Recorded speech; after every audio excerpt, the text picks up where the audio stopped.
کرتے ہیں. اعوذ باللہ من الشیطان الرجیم، بسم اللہ الرحمن الرحیم، الحمد للہ رب العالمین. تمام تعریفیں اس اللہ کے لیے ہیں جو تمام جہانوں کا پالنے والا ہے. یہ بھی ترجمہ درست ہے. اور تمام جہان والوں کا پالنے والا ہے. یہ ترجمہ بھی عربی لنگوسٹک کے اعتبار سے درست ہے. تمام جہان سے مراد، جیسے اب جتنی سپیشیز دنیا میں آباد ہیں وہ ہر ایک کا ایک اپنا جہان ہے. پرندے ہیں، پرندوں کا ایک اپنا جہان ہے. حیوانات ہیں، ان کا اپنا ایک جہان ہے. نباتات کی سپیشیز ہیں. اس وقت روئے ارض پہ آلموسٹ 2 ملین سپیشیز دریافت ہو چکی ہیں، نباتات حیوانات کی ملا کر. اور ایک ایک سپیشیز آگے بلینز میں. انسان ہی دیکھ لیں 7.5-8 ارب کے قریب ہیں، اور باقی حشرات الارض اگر آپ گننا شروع کریں نہ ختم ہونے والے. تو یہ تمام کا پالنے والا کون ہے؟ اللہ.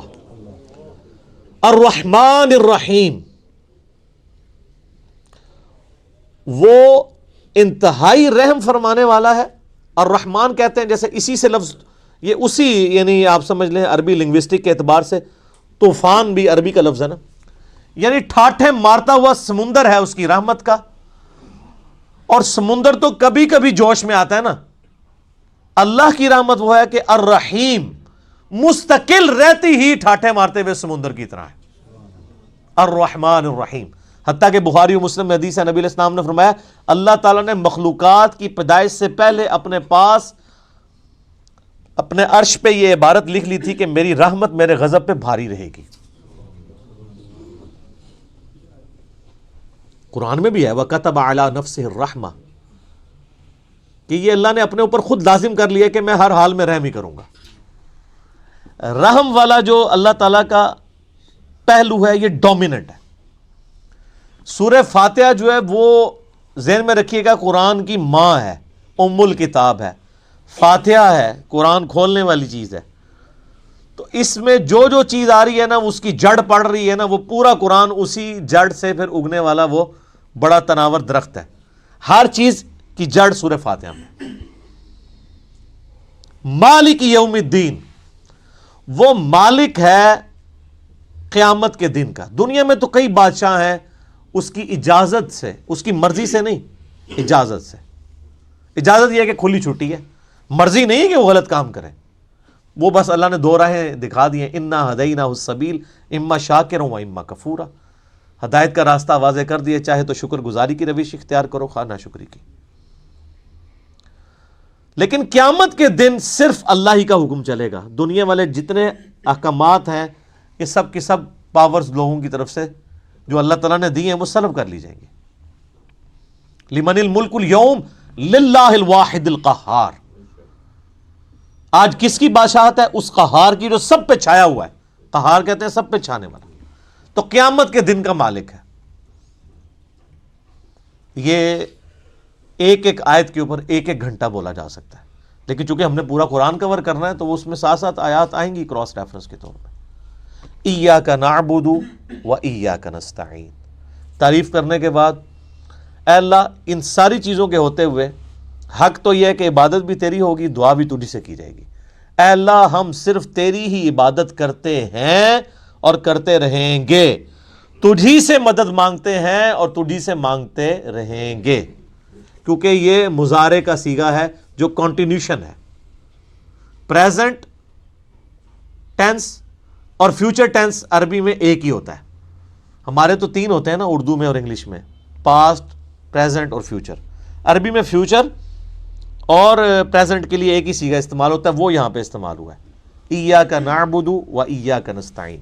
اور اگر اس کو دعائیہ بنائیں گے جس طرح کہ اعلیٰ حضرت نے ترجمہ کیا ہے، احمد صاحب بریلوی صاحب نے، انہوں نے بہت زبردست ترجمہ کیا. انہوں نے کہا اے اللہ ہم صرف تیری ہی عبادت کریں اور صرف تجھی سے مدد چاہیں. یہ علیحدہ بات ہے کہ وہ خود اور ان کے ماننے والے غیر اللہ سے بھی مانگتے رہے ہیں. ترجمہ ٹھیک کیا ہے. اسی لیے میں کہتا ہوں قرآن میں کوئی چیز نہیں داخل ہو سکتی. قرآن کا ترجمہ فٹ ہے، آپ کسی کا اٹھا کے دیکھ لیں، ترجمہ سب نے ٹھیک کیا ہوا ہے. اچھا، عبادت میں تو دعا بھی شامل ہے. جامعہ ترمذی میں حدیث ہے، سنن نسائی میں حدیث ہے، ابن ماجہ میں، الدعاء هو العبادہ، دعا عبادت ہے۔ تو جب دعا عبادت ہے تو ایاک نعبد میں دعا شامل تھی، یہ پھر ایاک نستعین کیوں آیا؟ اس لیے کہ سب سے سینسٹیو ایشو ہی دعا کا ہے، غیر اللہ کو مدد کے لیے پکارنے کا۔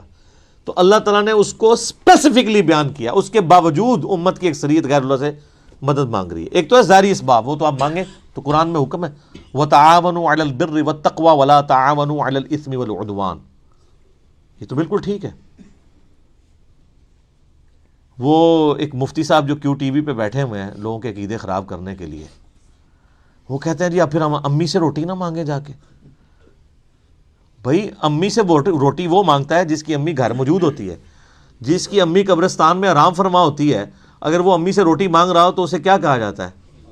پاگل یا مجذوب، تھوڑے سوفسٹیکیٹڈ ورڈ، مجذوب یا پاگل۔ تو یہ پاگلوں سے آپ گفتگو کر رہے ہیں، یہ دھوکہ دے رہے ہیں۔ وہ کہتے ہیں جی کوئی دریا میں ڈوب رہا ہو تو اللہ کو پکارے گا یا جو وہاں پہ کنارے پہ لوگ موجود ہیں ان کو پکارے گا؟ بھئی یہ تو ساری اسباب ہے۔ تو سر وہ اس وقت شیخ عبد القادر جیلانی کو بھی پکار کے دیکھ لے اگر اس کو ہے کہ وہ بچا لیں گے، کیونکہ اللہ نے دنیا کو اسباب کے ساتھ جوڑا ہوا ہے۔ ان کو اگر اپنے بزرگوں پہ اتنا مان ہے تو یہ پھر دریا میں چھلانگ مارے نا اور پکاریں بزرگوں کو۔ ظاہری اسباب میں آپ نے اڈاپٹ کرنے کا حکم ہے۔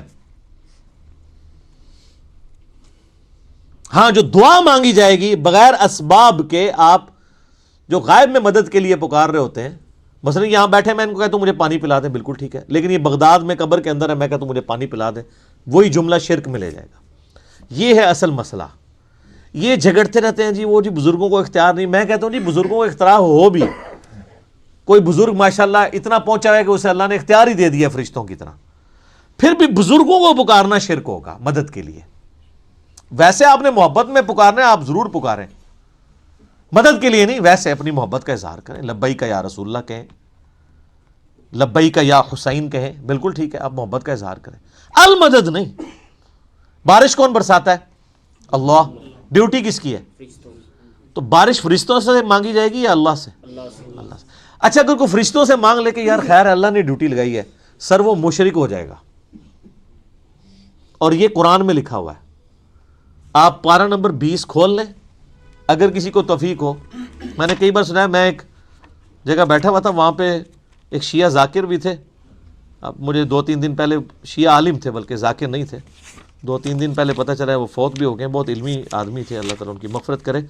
تو وہ ان کے ساتھی بیٹھے تھے، وہ کہتے ہیں جی ٹھیک ہے ہم یا علی مدد نہیں کہنا چاہیے، لیکن جو یا علی مدد کہتا ہے آپ اسے کیوں کہتے ہیں؟ وہ شرک کر رہا ہے۔ میں نے کہا اس لیے قرآن میں لکھا ہے، تو میں نے یہ آیت سورہ النمل کی آیت نمبر 62 پارہ نمبر 20 کے آغاز میں، اَمَّن يُجِيبُ الْمُضْطَرَّ إِذَا دَعَا وَيَكْشِفُ السُّوءَ وَيَجْعَلُكُمْ خُلَفَاءَ الْأَرْضِ أَإِلَٰهٌ مَّعَ اللَّهِ، بھلا بتاؤ تو کون ہے جو مصیبت میں گھرے ہوئے شخص کی فریاد کو سنتا ہے اور اس کی تکلیف اس سے دور کرتا ہے، اور تمہیں اپنے ماں باپ کے مرنے کے بعد خلیفہ کرتا ہے اس زمین پر۔ أَإِلَٰهٌ مَّعَ اللَّهِ، کیا اللہ کے ساتھ کوئی اور الہ بھی ہے جس کی یہ کوالٹی ہو؟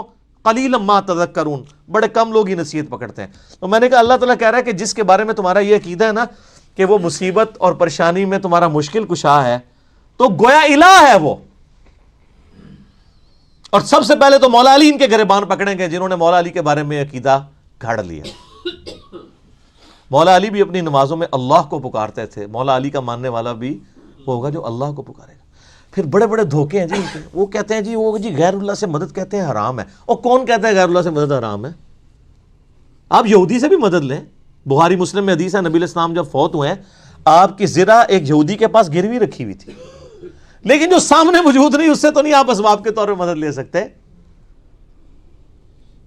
وہ جی قرآن میں غیر اللہ سے مدد کہا ہے، کدھر ہے جی؟ وہ کہتے ہیں وَاسْتَعِینُوا بِالصَّبْرِ وَالصَّلَاةِ، نماز اور صبر سے اللہ کی مدد چاہو۔ تو وہ مدد تو اللہ کی چاہ رہے ہیں، یا یہ کہہ رہے ہیں کہ المدد یا نماز میری مشکل کشا، المدد یا صبر مشکل کشا۔ آگے نہیں پڑھتے ان اللہ مع الصابرین، صبر کرنے والوں کے ساتھ اللہ ہوگا۔ وہ کہتے ہیں حضرت عیسیٰ علیہ السلام نے کہا تھا من انصاری اللہ، کون ہے جو اللہ کے لیے میرا مشکل کشا بنے؟ وہ تو ظاہری اسباب میں. ہمارے نبی علیہ السلام کے بھی صحابہ آپ کے جو ساتھی تھے وہ آپ کے اسباب میں آپ کے مشکل کشا تھے, لیکن وہ والا مشکل کشا نہیں کہ جو آپ وہ سمجھ رہے ہیں. ورنہ اگر نبی کا مشکل کشا صحابہ اکرام تھے تو پھر تو ان کا مرتبہ اوپر ہو گیا. تو وہ صرف صحابہ مشکل کشا نہیں تھے, وہ یہودی جس نے نبی علیہ السلام کی زیرہ گروی رکھ کے آپ کو کچھ دیا تھا وہ بھی مشکل کشا ہے. اور سب سے بڑا مشکل کشا سورج ہے. سورج اگر ختم ہو جائے تو زمین پہ نہ نباتات اپنا اگ سکتی ہیں, نہ حیوانات ان نباتات کو کھائیں گے, سب کچھ ختم ہو جائے گا. دنیا میں ہواؤں کا چلنا, موسموں کا بدلنا, یہ سب کچھ سورج کی وجہ سے ہے. تو کوئی کہتا ہے المدد یا سورج, کسی کے ذہن میں یہ وہم بھی آتا ہے کہ سورج مشکل کشا ہے, حالانکہ آپ کے بزرگ تو کچھ بھی نہیں کر سکتے جو کچھ سورج کر رہا ہے, اور سورج کو موت بھی نہیں ہے, یہ آپ کے بابے مر چکے ہیں. تو کہیں نا المدد یا سورج, کہیں گے نہیں جی سورج کا کیا کمال ہے, وہ تو اللہ نے اس کی ڈیوٹی لگائی ہوئی ہے, تو ہم اس کو کیوں پکارے, ہم اللہ کو کیوں نہ پکارے. تو بابوں کی بھی اگر ڈیوٹی لگی ہوئی ہے تو بابوں کو نہ پکارو, ویسے ڈیوٹی کو نہیں لگی ہوئی. اگر لگی بھی ہو for the sake of argument, تمہاری جعلی جو دلائل ہیں اس پہ ایگری کرتے ہوئے, پھر بھی ان کو نہیں آپ پکارو گے, شرک ہو جائے گا اور ناقابل معافی جرم ہو جائے گا. یہ اتنے سارے انہوں نے دھوکے دیے ہوئے ہیں, اور زیادہ تر ظاہری اسباب کے ذریعے دے رہے ہوتے ہیں. وہ جی صحیح بخاری میں حدیث ہے, ایک صحابی کی پنڈلی ٹوٹ گئی, وہ حضور کے پاس حاضر ہوا, آپ علیہ السلام نے ہاتھ پھیرا. بالکل ٹھیک ہے, لیکن آج اگر کسی کی پنڈلی ٹوٹے گی تو نبی علیہ السلام تو دنیا میں موجود نہیں ہے. اور اگر آپ کو اتنا شوق ہے تو آپ اپنی پنڈلی توڑیں, آپ کو روزہ شریف پہ لے جاتے ہیں, پتہ چل جائے گا جڑتی ہے کہ نہیں. نبی علیہ السلام دنیا میں موجود ہوں, ہم دعا کروانے کے لیے اپنے مسائل ان کے سامنے لے کے جائیں گے. تو اس میں کافی سارے دھوکے ہیں. میں نے 2.25 گھنٹے کا لیکچر دیا ہے دعا صرف اللہ ہی سے. مسئلہ نمبر 3 میرا ریسرچ پیپر نمبر 3 بھی ہے, دعا صرف اللہ ہی سے, جو ہزاروں لوگوں کے عقیدہ توحید کی اصلاح کا سبب بنا ہے. اسی کی ایکسٹینشن ہے مسئلہ نمبر 43, وسیلہ اور توسل کے صحیح احکام و مسائل. اس پہ گھنٹوں بولا جا سکتا ہے, جتنے انہوں نے لیم ایکسکیوزز ڈیوائز کیے ہوئے ہیں, جتنے دھوکے دیے ہوئے ہیں. اور پھر وہ کہتے ہیں دیکھیں جی وہ اگر وہ جو آپ پتہ ہے پچھلے کچھ کئی سال پہلے خانہ کعبہ شریف میں کرین گری, تو کہتے ہیں وہ بزرگوں کے ماننے والوں کو موقع مل گیا, ان کا یہ کہتے تھے خود کچھ حملے ہوتے ہیں مزاروں پہ نہیں روکتے, تو اللہ نے کون سی کرین روک لی. اور اللہ کا تو دعویٰ ہی کہیں نہیں ہے کہ میں روکوں گا. وہ ابرا کے لشکر کو ایک دفعہ ہی تباہ کیا ہے. یزید نے جب کعبے پہ چڑھائی کی ہے تو اللہ نے برباد نہیں کیا اس لشکر کو. دنیا بقدر ایفرٹ ہے. صحیح بخاری میں حدیث ہے, قرب قیامت میں ایک پتلی ٹانگوں والا حبشی کعبے کی اینٹ سے اینٹ بجا دے گا. اللہ نے حفاظت وہ ابراہیم علیہ السلام کے لیے ایک دفعہ ہی آگ ٹھنڈی ہوئی ہے. کئی صحابہ جو ہیں وہ آگ میں جلائے گئے ہیں, رومن امپائر کی جنگوں میں تیل کے کڑاؤں میں ان کو ڈالا گیا. لیکن آپ کا دعویٰ ہے کہ آپ کے بزرگ سب کچھ کر سکتے ہیں. ہم کہتے ہیں پاکستان کی بجلی پوری کر دیں. اچھا یہ بزرگ جب بیمار ہوتے ہیں, یہ تو آغا خان میں اور شفا انٹرنیشنل میں جاتے ہیں, آپ بیمار ہوتے ہیں آپ کو اٹھا کے مزار پہ لے جاتے ہیں. آمدہ کوئی بزرگ بیمار ہو چیخیں بھی مارتا رہے, اس کو کہ نہیں سر دسو جانا کیڑے مزار تے ہے, اسپتال نہیں تو کھڑنا. دنیا کے مہنگے ترین ہاسپٹلز میں یہ علاج کرواتے ہیں. آپ کو کہانیاں کرائیں گے کہ ہمارے پاس لے کے آؤ ہم بائی پاس کریں گے. کوئی دنیا کا بزرگ جو ہے وہ مجھے ختنہ کر کے بتائے. بائی پاس تو بہت بڑی چیز ہے, بلیڈ مارے بغیر, کیونکہ بائی پاس تو بغیر بلیڈ کے کرتے ہیں نا. وہ سب جھوٹ فراڈ, اور صحیح ہو رہا ہے آپ کے ساتھ, کیونکہ آپ نے دین بین لوگوں کے حوالے کیا ہوا. تو دیکھیں پھر آپ کے ساتھ کیا کر رہے ہیں.